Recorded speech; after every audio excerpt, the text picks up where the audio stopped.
an exhibition of artwork including painting, drawing, printmaking and sculpture. We will start with painting. In class we learnt about colour mixing. We used primary colours to make secondary and tertiary colours.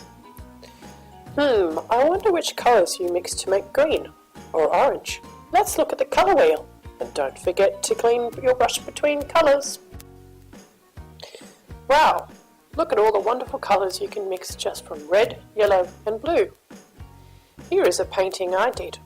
I used some secondary and tertiary colours for the background and then drew with chalk pastel over the top. Can you see my face coming through the colours? Here is a painting by the artist Ian Abdullah. Ian was born in 1947 in a place called Swan Reach in South Australia.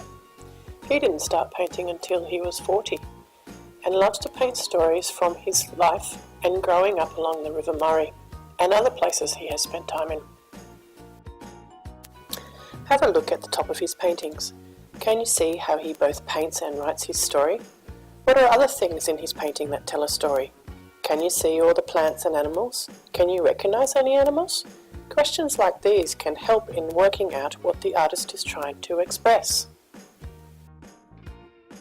Ian loves using all sorts of bright colours. What secondary colours has Ian used for his paintings?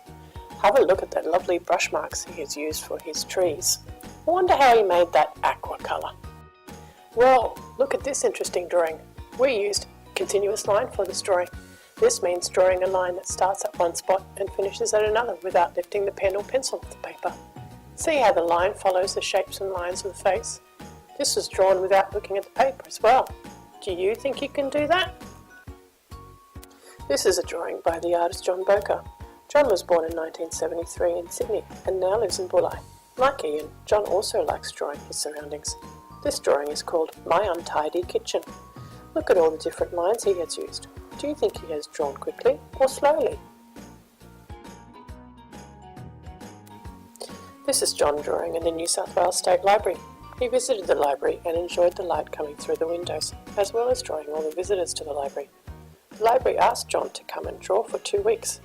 He made big and small drawings. He made so many he put them on display in a gallery for all to see. We also did printmaking.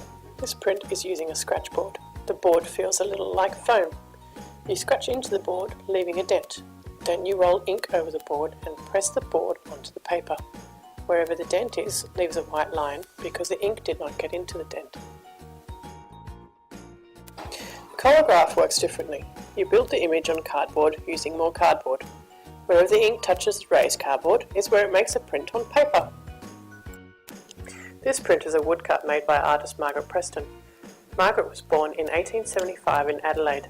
Woodcuts are like a scratch board, but you cut into a piece of wood to leave the white line on the paper. Margaret liked to print and paint still lifes and landscape that was particularly Australian. Can you recognise any of the flowers? In this print, Margaret painted the white areas to add colour. Look how bold the colours are and the interesting shapes Margaret makes in her work. Here we look at sculpture. You can use all sorts of materials for sculpture.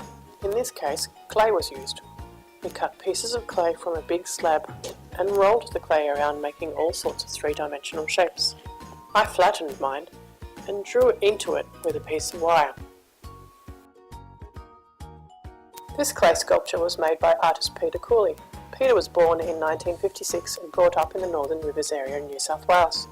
He started painting but felt he could express himself better in using clay. He too loves Australian nature. What animal is this one? Look at the amazing colours and textures on the clay. Can you name these animals? Peter likes to use the clay in all sorts of ways. See how he has made some shapes long and thin and some thick and large. Peter says he likes to push the clay to extremes by ripping it, poking it, pulling it and rolling it. He must have lots of fun. I wonder what medium we should use today.